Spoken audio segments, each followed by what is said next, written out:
जय हिंद दोस्तों, कैसे सब लोग करता हूँ मस्त होंगे, अपने कार में व्यस्त होंगे। स्वागत है सभी का 6 फरवरी 2026 के एग्जाम में। आज हम करने वाले हैं असिस्टेंट सामाजिक विज्ञान के मोस्ट इंपॉर्टेंट क्वेश्चन, जो कि प्रीवियस ईयर क्वेश्चन पेपर 21 जनवरी 2024 के प्रीवियस ईयर क्वेश्चन पेपर लिए गए हैं। यहाँ से 45 से 48 क्वेश्चन तक प्रीवियस ईयर क्वेश्चन पेपर से मिल जाते हैं। क्लास भी आज 1 है। चैनल पर जो भी नए हैं चैनल को सब्सक्राइब कर लीजिए। चलिए क्लास को स्टार्ट करते हैं। और पहला क्वेश्चन है, हमारा सौर परिवार निम्नलिखित में से किन खगोलीय पिंडों से बना है? ग्रह, उपग्रह, क्षुद्रग्रह, सप्तऋषि। तारामंडल, ग्रह, सूर्य, उपग्रह, ग्रह, ध्रुव तारा। फोर्थ ऑप्शन कह रहा है सूर्य, ग्रह, उपग्रह, क्षुद्रग्रह, उल्कापिंड। कौन सा ऑप्शन राइट है? क्वेश्चन या मोस्ट इंपॉर्टेंट क्वेश्चन रहने वाला है, जो कि काफ़ी बार एग्जाम में पूछा जा चुका है और पूछे जाने की संभावना भी है। क्वेश्चन नंबर 1 का राइट आंसर क्या होगा? हमारा सौर परिवार निम्नलिखित में से किन खगोलीय पिंडों से बना हुआ है? सूर्य, ग्रह, उपग्रह, क्षुद्रग्रह, उल्कापिंड। फोर्थ ऑप्शन करेक्ट है। हमारा सौर परिवार सूर्य ग्रहों जैसे पृथ्वी, उनके उपग्रहों जैसे चंद्रमा, क्षुद्र ग्रहों और उल्कापिंडों जैसे खगोलीय पिंडों से बना है, जो सभी सूर्य के चारों ओर घूमते हैं। फोर्थ ऑप्शन करेक्ट है। नेक्स्ट क्वेश्चन है, 7वीं शताब्दी के प्रारंभ से निम्नलिखित में से किस विचार पर लोगों ने प्रश्न उठाना शुरू कर दिया? सामाजिक विशेषाधिकार किसी के जन्म का परिणाम है। केवल मानव जाति जीवन के अनंत चक्रों से गुजरते हैं। सभी व्यक्ति जन्म के समय समान होते हैं। व्यक्तिगत प्रयासों से पुनर्जन्म के चक्र से छुटकारा पाया जा सकता है। कौन सा ऑप्शन करेक्ट है?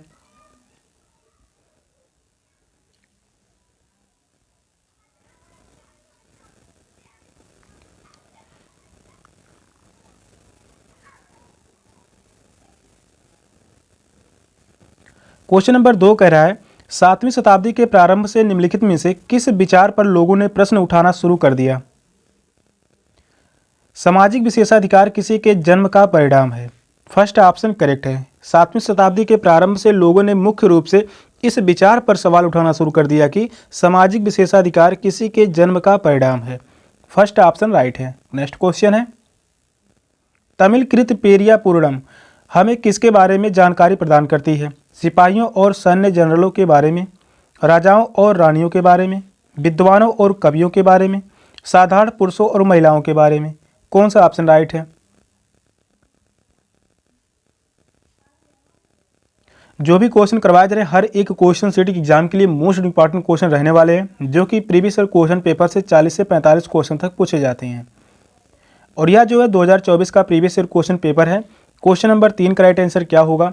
तमिलकृत पेरिया पूर्णम हमें किसके बारे में जानकारी प्रदान करती है? साधारण पुरुषों और महिलाओं के बारे में। फोर्थ ऑप्शन करेक्ट है।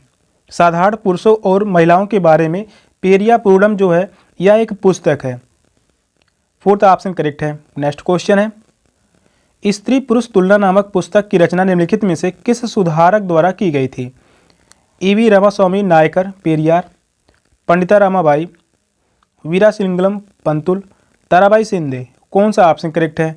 बहुत ही इंपॉर्टेंट और बहुत ही फेमस पुस्तक है स्त्री पुरुष तुलना नामक पुस्तक। यह काफ़ी बार एग्जाम में पूछा गया है। 2019 में पूछा गया, 2024 में पूछा गया। आप सभी इस क्वेश्चन को याद रखिए, पूछे जाने की पूरी संभावना है।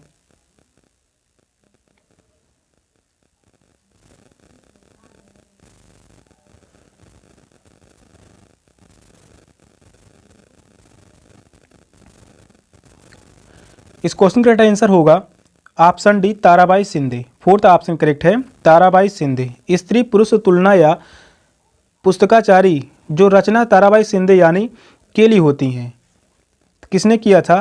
ताराबाई शिंदे ने। फोर्थ ऑप्शन करेक्ट है। नेक्स्ट क्वेश्चन है, पहाड़ी क्षेत्रों में अब रेल मार्ग का विस्तृत निर्माण हो रहा है। अति उपयुक्त कार्ड का चयन कीजिए। इसे संभव करने के लिए उन्नत प्रौद्योगिकी का विकास हुआ है। पहाड़ों में रेल मार्गों का निर्माण आसान होता है। पर्वतों का अत्यधिक क्षरण हुआ है। पहाड़ी लोग रेल मार्गों को बना रहे हैं। कौन सा ऑप्शन करेक्ट है? यह क्वेश्चन जो है पेडागोजी से है, जो कि 15 से 20 क्वेश्चन तक पूछे जाते हैं एसएसटी में पेडागोजी से। इंपॉर्टेंट क्वेश्चन है।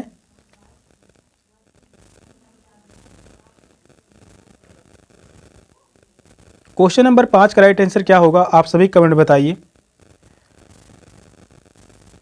पहाड़ी क्षेत्रों में अब रेल मार्ग का विस्तार निर्माण हो रहा है। अति उपयुक्त कार्ड का चयन कीजिए। इसे संभव करने के लिए उन्नत प्रौद्योगिकी का विकास हुआ है। तो यह बात सही होगा, फर्स्ट ऑप्शन करेक्ट है। पहाड़ों में रेल मार्गों का निर्माण आसान होता है, तो यह गलत होगा। पर्वतों का अत्यधिक क्षरण हुआ, पहाड़ी लोग रेल मार्ग को बना रहे हैं, या तीनों ही ऑप्शन गलत होगा। फर्स्ट ऑप्शन करेक्ट है। नेक्स्ट क्वेश्चन है, अभिकथन एक कारण आर का ध्यानपूर्वक अध्ययन कीजिए। अभिकथन ये कह रहा है, दादा भाई नौरोजी जो कि भारतीय राष्ट्रीय कांग्रेस के बड़े नेता थे, कभी भी भारतीय राष्ट्रीय कांग्रेस के अध्यक्ष नहीं थे। कारण आर कह रहा है, वह व्यवसायी और प्रचारक थे, वे लंदन में रहते थे और कुछ समय के लिए ब्रिटिश संसद के सदस्य भी रहे। निम्नलिखित में से सही विकल्प चुनिए। ए गलत है किंतु आर सही है। दोनों ए एवं आर सही हैं तथा आर ए को व्याख्या करता है। दोनों ए और आर सही है किंतु आर ए की सही व्याख्या नहीं करता। ए सही है किंतु आर गलत है। कौन सा ऑप्शन राइट है? मोस्ट इंपॉर्टेंट क्वेश्चन रहने वाला है। यह क्वेश्चन जो है कथन से है। कथन से लगभग क्वेश्चन 15 पूछे जाते हैं। 15 क्वेश्चन कथन से ही रहते हैं, जो कि 2019 के बाद कथन से क्वेश्चन ज़्यादा मात्रा में पूछे जाते हैं सीट के एग्जाम में।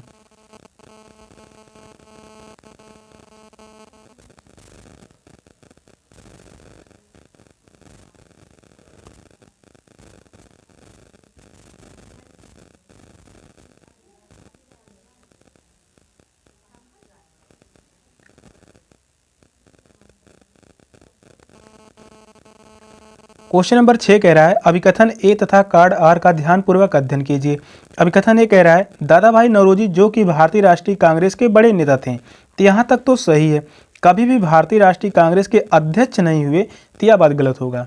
भारतीय राष्ट्रीय कांग्रेस के अध्यक्ष थे दादा भाई नौरोजी, तो अभिकथन ए गलत है। कार्ड आर कह रहा है, वह व्यवसायी और प्रचारक थे, वे लंदन में रहते थे और कुछ समय के लिए ब्रिटिश संसद के सदस्य भी रहे, तो कार्ड आर सही होगा। ए गलत है किंतु आर सही है। इस क्वेश्चन का आंसर है ऑप्शन ए। ए गलत है किंतु आर सही है। फर्स्ट ऑप्शन राइट है। नेक्स्ट क्वेश्चन है, निम्नलिखित में से वायुमंडल में अधिकांश कौन सी दो गैसें हैं? ओजोन और हीलियम, नाइट्रोजन और हाइड्रोजन, कार्बन डाइऑक्साइड और ऑक्सीजन। नाइट्रोजन और ऑक्सीजन, कौन सा ऑप्शन करेक्ट है? इंपॉर्टेंट क्वेश्चन है।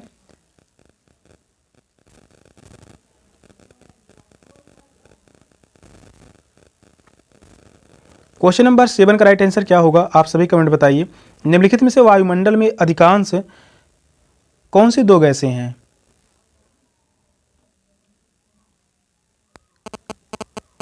नाइट्रोजन और ऑक्सीजन, फोर्थ ऑप्शन करेक्ट है। नाइट्रोजन और ऑक्सीजन वायुमंडल में सबसे अधिक मात्रा में पाई जाने वाली दो गैसें नाइट्रोजन और ऑक्सीजन है, जिनमें नाइट्रोजन लगभग 78% पाया जाता है। नाइट्रोजन जो है 78% पाया जाता है वायुमंडल में।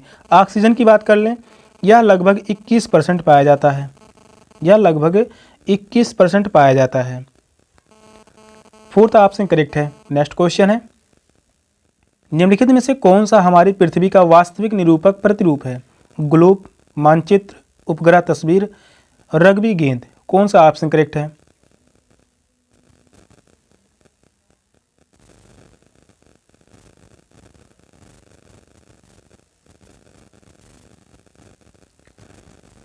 क्वेश्चन नंबर 8 कह रहा है, निम्नलिखित में से कौन सा हमारी पृथ्वी का वास्तविक निरूपक प्रतिरूप है?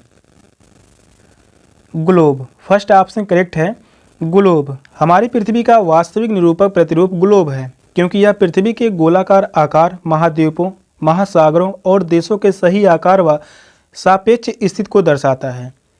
फर्स्ट ऑप्शन करेक्ट है। नेक्स्ट क्वेश्चन है, 1929 में बाल विवाह निषेध अधिनियम पारित किया गया। इस अधिनियम के अनुसार पुरुष तथा महिला के लिए शादी की न्यूनतम आयु क्रमशः कितनी रखी गई? 17 वर्ष, 15 वर्ष, 20 वर्ष तथा 18 वर्ष, 18 वर्ष तथा 16 वर्ष, 21 वर्ष तथा 18 वर्ष, कौन सा ऑप्शन राइट है?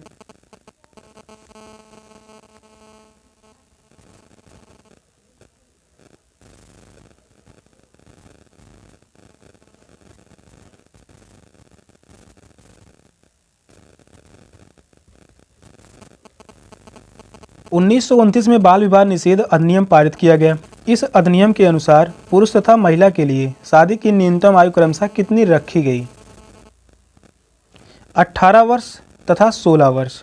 पुरुषों का आयु जो था 18 वर्ष, महिलाओं की आयु 16 वर्ष। यह जो है शादी के लिए था। 1929 के बाल विवाह निषेध अधिनियम शारदा अधिनियम के तहत पुरुषों और महिलाओं के लिए शादी की न्यूनतम आयु क्रमशः 18 और 14 वर्ष निर्धारित की गई। थर्ड ऑप्शन करेक्ट है। नेक्स्ट क्वेश्चन है, गेहूं और जौ जैसे फसल उगाने के सर्वप्रथम साक्ष्य निम्नलिखित में से किस स्थान से मिले हैं? सही विकल्प का चुनाव कीजिए। नीलगिरी पहाड़ियाँ, गारो पहाड़ियाँ, मालाबार पहाड़ियाँ, सुलेमान और किरथर पहाड़ियाँ। कौन सा ऑप्शन राइट है? क्वेश्चन यह भी मोस्ट इंपॉर्टेंट क्वेश्चन रहने वाला है।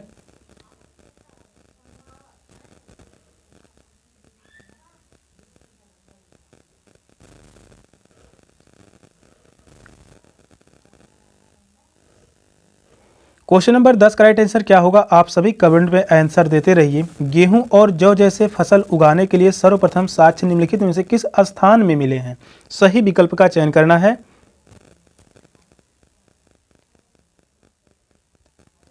सुलेमान और किरथर पहाड़ियाँ। फोर्थ ऑप्शन करेक्ट है, सुलेमान और किरथर पहाड़ियाँ। सुलेमान और किरथर पहाड़ियाँ भारतीय उपमहाद्वीप के उत्तर पश्चिम में स्थित है, वर्तमान पाकिस्तान में स्थित है। ये जो है वर्तमान में पाकिस्तान में स्थित है। लगभग 8000 साल पहले महिलाओं और पुरुषों ने सबसे पहले गेहूं और जौ जैसी फसलें उगाना शुरू किया था सुलेमान और किरथर पहाड़ियों पर। फोर्थ ऑप्शन करेक्ट है। नेक्स्ट क्वेश्चन है, पवन सड़क पर गिरी सूखी पत्तियों को उड़ा देती है। यह पवन किसके द्वारा बहती है?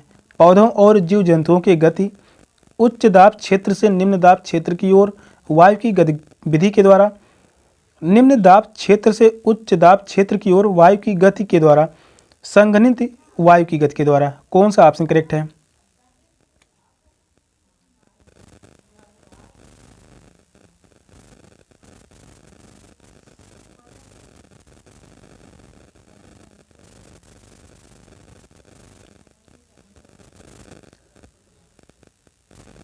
क्वेश्चन नंबर 11 कह रहा है, पवन सड़क पर गिरी सूखी पत्तियों को उड़ा देती है। यह पवन किसके द्वारा बहती है? यह बहती है उच्च दाब क्षेत्र से निम्न दाब क्षेत्र की ओर वायु की गति के द्वारा। सेकंड ऑप्शन करेक्ट है। पवन उच्च दाब क्षेत्र से निम्न दाब क्षेत्र की ओर वायु की गति के द्वारा बहती है, जिससे सूखी पत्तियां उड़ती हैं। यह हवा के दबाव में अंतर के कारण होता है, जो पृथ्वी की सतह के असमान ताप से उत्पन्न होती है, जहां ठंडी सघन हवा अधिक दाब से गर्म कम दाब वाली हवा की ओर बहती है। सेकंड ऑप्शन करेक्ट है। नेक्स्ट क्वेश्चन है, अभिकथन ए तथा कार्ड आर का ध्यानपूर्वक अध्ययन कीजिए। अभिकथन ए कह रहा है, 1960 में द्विभाषी मुंबई प्रांत में को मराठी और गुजराती भाषा लोगों के लिए दो अलग अलग राज्यों में बांटा गया। कार्ड आर है, 1966 में पंजाब का भी विभाजन दो राज्यों में हुआ, पंजाब भाषाओं के लिए और हरियाणा हरियाणवी या हिंदी बोलने वाले के लिए। सही विकल्प का चुनाव करिए।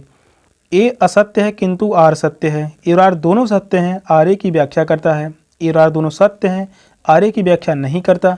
ए सत्य है किंतु आर असत्य है। कौन सा ऑप्शन राइट है?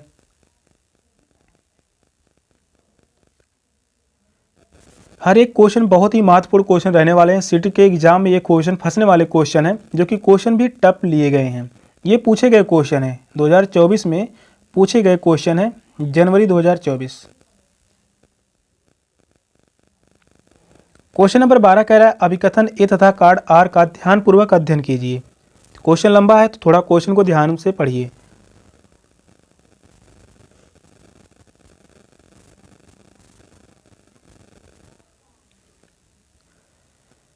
अभिकथन ये कह रहा है, 1960 में द्विभाषी मुंबई प्रांत को मराठी और गुजराती भाषी लोगों के लिए दो अलग अलग राज्यों में बांटा गया।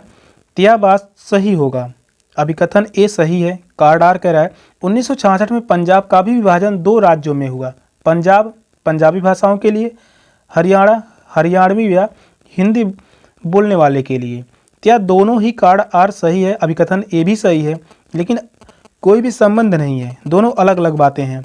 थर्ड ऑप्शन करेक्ट होगा। ए और आर दोनों सत्य हैं, किंतु आर ए की व्याख्या नहीं करता। थर्ड ऑप्शन राइट है। नेक्स्ट क्वेश्चन है, वे रोग जो एक व्यक्ति से दूसरे व्यक्ति को जल, भोजन, वायु इत्यादि से फैलते हैं उसे डैश डैश कहते हैं। जन्मजात रोग, आंशिक रोग, संक्रामक रोग, उपार्जित रोग। कौन सा ऑप्शन राइट है?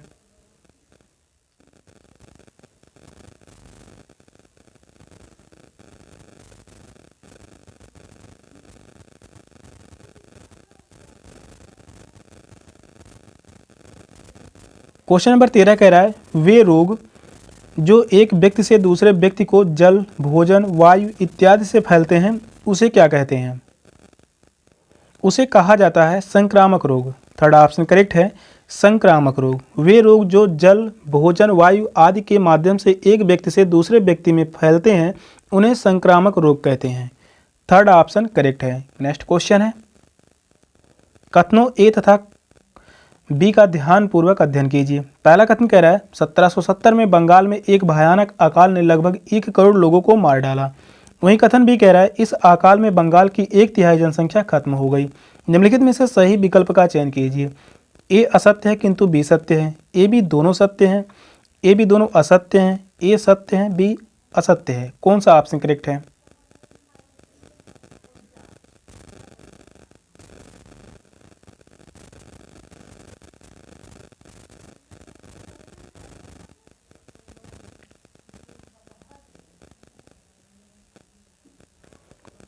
क्वेश्चन नंबर 14 का राइट आंसर क्या होगा?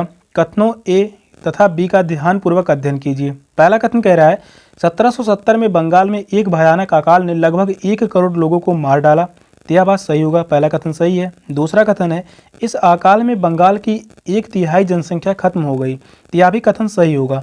दोनों ही कथन सही हैं। इस क्वेश्चन का आंसर होगा option B, second option correct है। ए और बी दोनों ही कथन सत्य हैं। नेक्स्ट क्वेश्चन है, निम्नलिखित में से कौन सा कथन वर्तमान समय के संसाधन उपलब्धता के संदर्भ के साथ सतत पोषणीय विकास में सहायता करता है? संसाधनों के उपभोग को घटाना, संसाधनों के उपयोग में वृद्धि, संसाधनों का पुनः चक्रण, वस्तुओं का पुनः उपयोग। सही विकल्प का चयन कीजिए। यहाँ पर 4 ऑप्शन दिए गए हैं, कौन सा ऑप्शन करेक्ट है?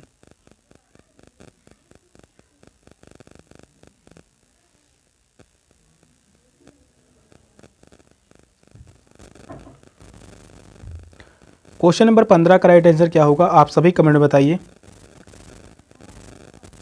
यह क्वेश्चन इंपॉर्टेंट है।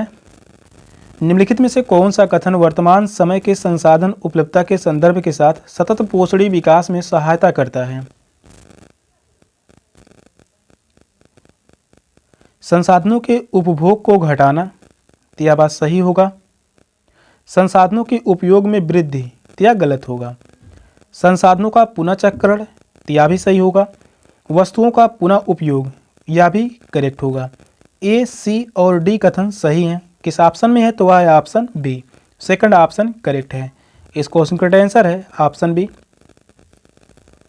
सेशन का लास्ट क्वेश्चन था। क्वेश्चन कैसे लगे कमेंट में जरूर बताइएगा। चैनल पर नए हैं, चैनल को सब्सक्राइब कर लीजिए। मिलते हैं फिर नेक्स्ट क्लास में, तब तक के लिए बाय बाय, टेक केयर, जय हिंद।